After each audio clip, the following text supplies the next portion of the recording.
vamos a empezar con este repaso de los cursos de letras, que así le he denominado, para el examen mensual que les voy a tomar el día de mañana. Tenemos que acá vamos a hablar sobre los cursos de lenguaje y literatura, historia, geografía y razonamiento verbal. Vamos a hablar de esos cursos empezando con lenguaje, perdón. Y si ustedes recordarán, nosotros ya en uno de los temas, hace 2 clases o 3, hablamos del multilingüismo. Que habíamos dicho que del multilingüismo, coexistencia de varias lenguas en un mismo territorio. Bien, eso es esencialmente el multilingüismo. Obviamente, en el Perú y en prácticamente todos los países existe el multilingüismo. Porque en un país no se habla únicamente una lengua, siempre se hablan varias. Entonces, a esto denominamos el multilingüismo. Luego habíamos hablado de una terminología, de esta palabra que era diglosia, lo que significaba valorar más a una lengua. Y es justamente lo que pasa acá en el Perú, pues porque acá en el Perú y en todos los países en realidad siempre le dan importancia a una sola lengua, no le dan la misma importancia a todas las lenguas que existen. En el Perú, por ejemplo, existe no solo se habla el castellano, se habla el quechua, se habla el aymara y infinidad de lenguas más. Sin embargo, ¿cuál es la única lengua que nos instruyen desde pequeños? Es la lengua castellana. Pero bueno, eso ya no es, eso ya viene de muchos y muchos años de hablar. Entonces, la diglosia es valorar más a una lengua sobre las demás. Ahora, consecuencias de la diglosia era la más importante, la extinción de las lenguas menos usadas. Eso quiere decir, claro, es una consecuencia obvia, porque si nosotros utilizamos más una sola lengua y dejamos de lado a las demás van a ir dejando de usarse, menos personas van a ir usándolo, y finalmente, ¿qué va a pasar? Se van a extinguir, ¿sí? Entonces, esto es con respecto al tema del multilingüismo. La fonética. Sí, la fonología y la fonética. Habíamos dicho que la fonología estudiaba los sonidos mentales, sonidos acústicos y articulados. A ver, vamos a explicar bien esto.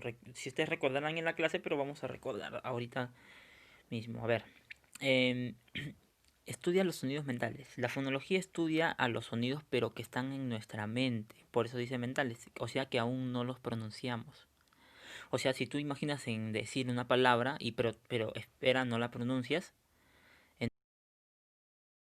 entonces el sonido mental, el sonido que hay en tu mente. Su unidad mínima es el fonema. Luego teníamos la fonética, que esto sí estudia cuando ya pronuncias la palabra. Por eso dice que estudia los sonidos acústicos, o sea, los sonidos reales, los sonidos que pueden escucharse. Y articulados, ¿por qué? Porque también estudia los movimientos de la boca o de la lengua para pronunciar ciertas palabras, ¿sí? O ciertas letras. ¿Ya? Entonces tendríamos que eso estudia la fonética y su unidad mínima es el fono. ¿Sí? No olvidarse de estas dos definiciones que son distintas, pero están relacionadas. ¿Bien? Luego tenemos que habíamos hecho la sílaba.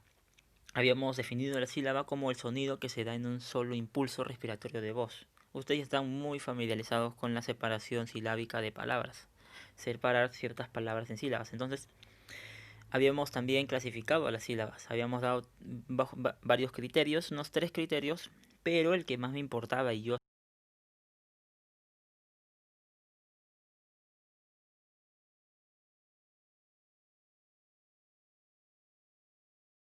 tónica y sílaba átona. Bien, la sílaba tónica es la que llevaba la mayor intensidad en su pronunciación y las sílabas átonas son las que llevan menor intensidad en su pronunciación.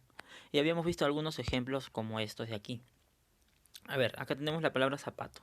Subrayamos la sílaba pa. Bueno, primero tenemos que separar en sílabas, obviamente. Luego tenemos que ubicar la sílaba tónica. ¿Sí? Porque por lo general yo les voy a pedir eso, ubicar la sílaba tónica, porque las sílabas átonas sí pueden ser varias. Por ejemplo, acá sa y to son sílabas átonas. Sin embargo, las tónicas van a ser unas solas. ¿Sí? Una sola. Entonces, en este caso tenemos zapato. Y como les dije, para reconocer la sílaba tónica tenemos que pronunciar en voz alta. Zapato, culminar, masticar, mercado.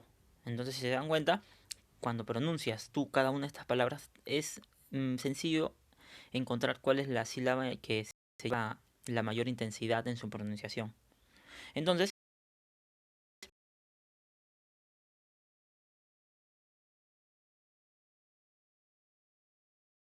curso de lenguaje.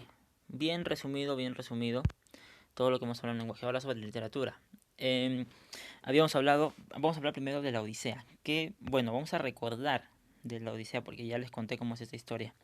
¿Cuál es el tema central? Las aventuras de Ulises o también Odiseo, son el mismo personaje, acontecidos en el retorno a su patria. Como usted ya les había contado, Ulises había terminado de tomar la ciudad de Troya junto con el ejército griego y ya quería, todo el mundo ya estaba volviendo a su patria y Ulises también, pero se encontró con muchas dificultades, principalmente porque el dios Poseidón, que acá lo menciono abajo, se opuso a eso. Ya recuerda, si ustedes recordarán, porque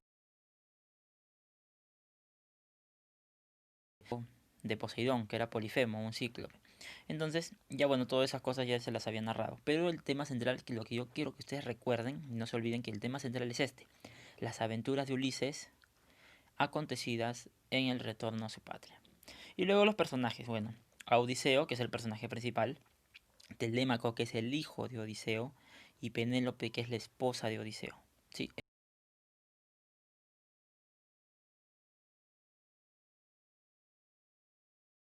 ellos conté y ya lo recordarán. Y bueno, luego teníamos también a los dioses, Atenea, que era la protectora de Odiseo y de Telémaco, y Poseidón, bueno, que fue el que se molestó con Odiseo y que no le dejó volver a su patria por varios años. Sí, entonces también teníamos como autor, ojo, este de acá es Homeros, el autor de la Odisea, no olvidarse de todo eso. Luego hablamos también en el curso de literatura sobre el teatro griego. Primero, a ver, se desarrolló durante el periodo ático del clasicismo griego. Si ustedes recordarán, ahorita estamos hablando puro clasicismo griego. Hemos hablado del periodo jónico, que es donde se desarrolló las obras de la Ilíada y la Odisea, y luego el periodo ático, que también estamos hablando. Y en el periodo ático es donde se desarrolló el teatro griego. Y una de las obras que vamos a hablar también de Edipo Rey. Pero más adelante, a ver. Se desarrolló durante el periodo ático del clasicismo griego. Tuvo origen en los ditirambos. ¿Qué eran los ditirambos? Eran cultos al dios Dioniso, dios de la fertilidad y el vino. ¿Sí? En estos cultos a este dios se fueron desarrollando este teatro griego. Poco a poco se fue desarrollando. Y bueno, les había dicho que el teatro griego tenía unas características, pero yo les voy a mencionar estas dos que son las más resaltantes, ¿sí? Las que llaman la atención más, si ustedes se dan cuenta. Primero, no se representaban escenas violentas. O sea, si en una de las obras que ellos presentaban al público había una escena de un asesinato o una escena en la que alguien se caía, alguien se golpeaba o se peleaban, esas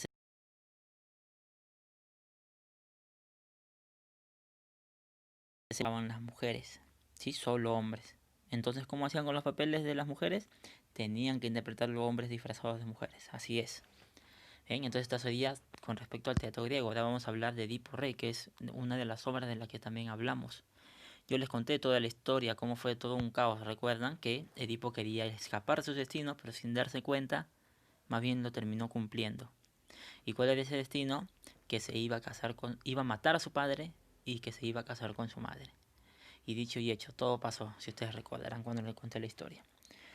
El tema central es el destino de Edipo fijado por los dioses. A ver, a esto del destino que ya está fijado, o sea, de que se toma como tema de que la, el destino del personaje principal ya va a tener un desarrollo y no puede hacer nada para cambiarlo.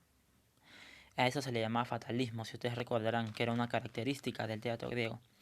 Pero bueno, ya es por mencionarlo nada más. El tema, lo más importante es, el tema central es el destino de Edipo fijado.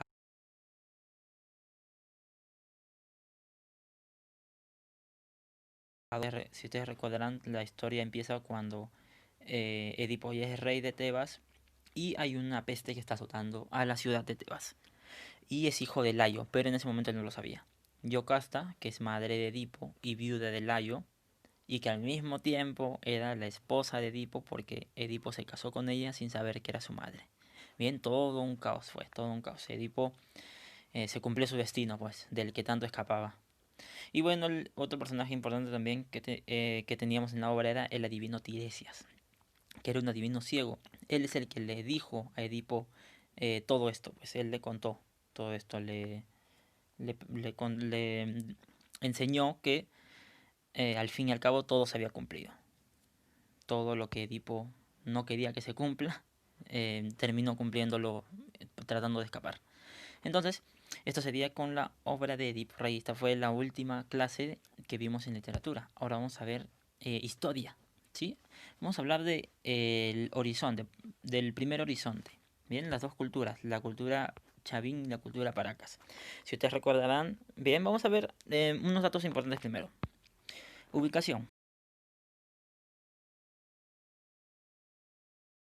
Denominado por Julio César Tello como la cultura matriz, eso no olvidarse, Julio César Tello la denominó la cultura matriz del Perú. Y según Luis Guillermo Lumbreras, no sería un estado porque carecía de ejército. Y por último, dominaron a través del control del inconsciente colectivo. A ver, estas dos últimas, si ustedes recordarán, fueron muy interesantes. ¿Por qué? Porque si no tenían,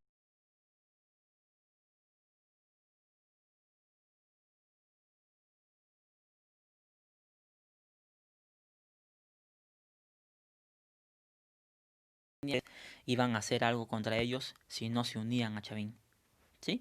Si ustedes recordarán, ellos podían hacer predicciones del clima y entonces iban a los pueblos, les engañaban de que iba a pasar esto porque lo provoca un dios, pero en realidad era porque ellos ya sabían que iba a pasar, pues, porque ya conocían el clima, ya sabían cómo se comportaba, ¿sí? Entonces, eso es el control del inconsciente colectivo, ¿eh? Así manipulaban a los pueblos que sometían. Luego de eso, bueno, ¿y cómo terminó? Si ustedes recordarán, por la culpa del fenómeno del niño, ¿sí? Un mega niño en realidad fue el que acabó con la cultura chavín. Y como les dije ya, el fenómeno del niño es impredecible. Entonces los conocimientos de los chavín para predecir el clima y todo eso se vinieron abajo. ¿Por qué? Porque el fenómeno del niño no sigue ningún patrón y es imposible predecirlo, ¿sí? Entonces por eso cayeron chavín. Luego teníamos la cultura Paracas, que si ustedes recordarán en los horizontes, yo les dije que existía una única cultura que dominaba.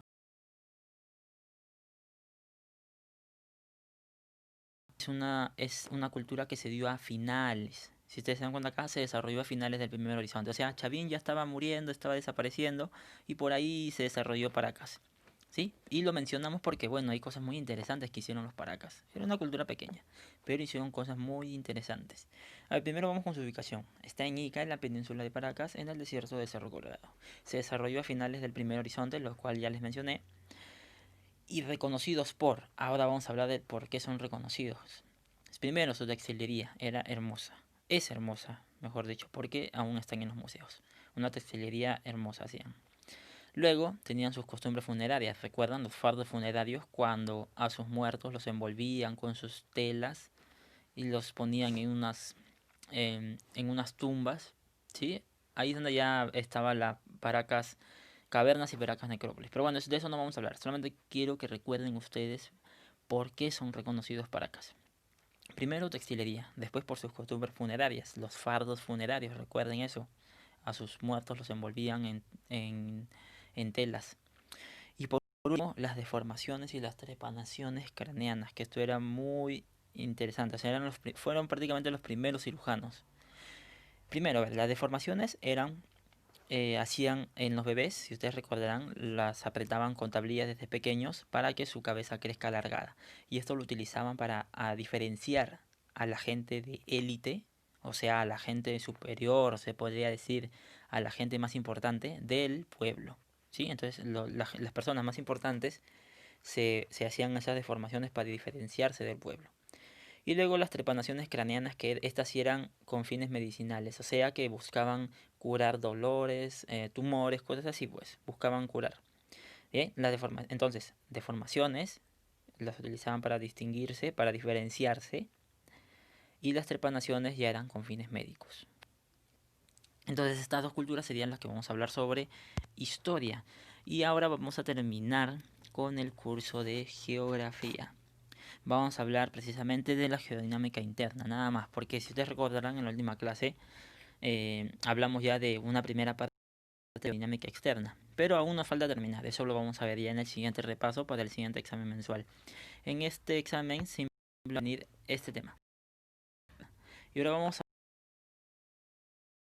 hablar porque tiene muchas divisiones y todo esto, pero yo les voy a decir cuáles son las cosas más importantes que yo quiero que ustedes recuerden. Primero, que una dinámica interna se dividía en dos. Hablar del diatrofismo. El diatrofismo también se divide en dos, en orogénesis y en epirogénesis. ¿Sí? Ahora, estos se dividían en orogénesis y en epirogénesis. ¿Por qué? Porque en la orogénesis se daban esos movimientos en pequeñas áreas continentales. ¿Sí? En el continente, pero en pequeñas áreas. Bueno, relativamente pequeñas, porque acá hablábamos de los cerros. Si ustedes recuerdan, las colinas, las montañas, todo eso. Entonces, eso es lo que estudia la orogénesis. Este tipo de diatrofismo. Luego teníamos la epirogénesis, que esto es lo contrario. Si acá en la orogénesis hablábamos de pequeñas áreas, acá eran mucho más grandes. Y en epirogénesis, la epirogénesis también tenía dos divisiones, ¿sí? Y estas son las más importantes. Aquí quiero que se centren, ¿sí? Lo de acá ya no importa mucho. Lo que quiero que se centren es aquí. Primero, en la deriva continental. ¿Qué es la deriva continental? Es un fenómeno por el que los continentes se desplazan. Ustedes recuerdan, no sé si se recordarán de la clase, el dibujo de la Tierra hace millones de años, que era un solo continente llamado Pangea y que después se dividió. Entonces, todo esa separación la sostiene esto, la deriva continental, que es un fenómeno por el que los continentes se mueven, se desplazan. Y luego tenemos la tectónica de placas, que sostiene que la litosfera es un gigantesco rompecabezas. Y también les enseñé un dibujo sobre esto. Así que debajo de todo el, este, toda la litosfera, donde vivimos, es como un rompecabezas que se está moviendo, se está moviendo, se está moviendo. Entonces, importantísimo estas dos definiciones: la deriva continental, fenómeno por el que los continentes se desplazan, y la tectónica de placas, que sostiene que la litosfera es un gigantesco rompecabezas. ¿Sí? Ahora, el vulcanismo, también hablamos del vulcanismo. Y habíamos hablado de dos tipos, el intrusivo y el extrusivo. Este es un poco más sencillo. En el intrusivo, el magma, o sea, la lava, no sale al exterior de la corteza. Entonces, y en el extrusivo, más abajo, el magma sí sale al exterior. Entonces, ustedes se pueden guiar con la palabra intrusivo porque el magma se queda en el interior, y el extrusivo porque el magma sale al exterior. ¿Sí? Bien, entonces así podrían diferenciar. Y ahora vamos a terminar hablando sobre esta imagen que también en la clase hablamos. Pero a ver, vamos a recordar. Habíamos mencionado que, si ustedes recordarán, les dije que aquí en la deriva continental, fenómeno por el que los continentes se desplazan, eso se sigue dando hasta la actualidad. Hasta la actualidad los continentes se siguen moviendo, pero bueno, muy, muy, muy lentamente, que es imperceptible, pues por eso no nos damos cuenta. Tienen que pasar miles y miles y miles de años para recién que se note la diferencia. Y les había dicho que funcionaba así. Debajo del mar había especies de volcanes, se le podría decir, que acá la lava iba saliendo, llenando. Salía más lava, se rellenaba. Salía más lava, se rellenaba. Ahora, ¿qué pasa mientras que vas metiendo más? Se lo va botando, ¿cierto? Si acabas metiendo más cosas, lo bota para acá a este lado. Esto es lo que causa, mejor dicho, hasta la actualidad, la deriva continental, este fenómeno que es el desplazamiento de los continentes. Entonces, esto es lo que provoca. ¿Y dónde está eso? En el vulcanismo, pues. Esto es vulcanismo. ¿Y qué tipo sería? Vulcanismo extrusivo. ¿Por qué? Porque sale al exterior de la corteza, si se dan cuenta, sale al exterior.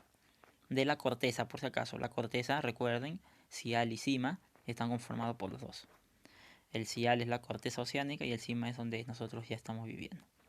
Entonces así se podría explicar por qué se mueve, por qué se desplazan los continentes. Y bueno, ya con esto estaríamos terminando este repaso. Ya les enviaré su examen y espero que les vaya muy bien. Les va a ser suficiente con haber visto este video.